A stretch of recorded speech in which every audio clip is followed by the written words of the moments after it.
जय जगदम्बिका। ये YouTube channel में आपका हार्दिक स्वागत।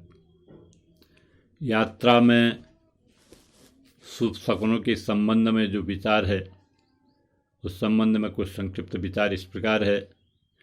छिक्करः पिक्कको भासः श्रीकंठो वानरोरुरुः स्त्री संज्ञकः काकौ ऋक्षस्वानः शुरुदक्षिणः शुभा।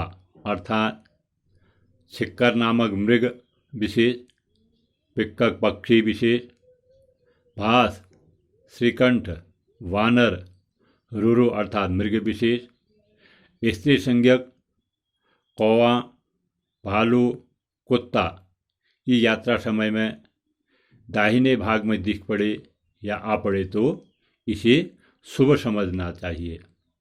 इसके अतिरिक्त प्रदक्षिणगतः श्रेष्ठा यात्रायां मृग पक्षिणः ओजा मृगा व्रजन्तोति धन्यवामे खरस्वनः।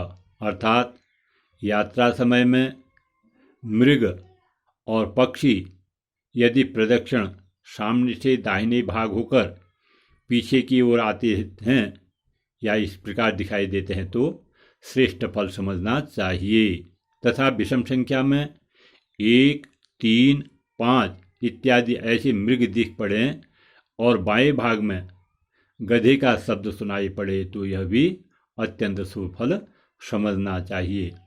अब जरा अपशकुन जो होते हैं उनका परिहार बताते हैं।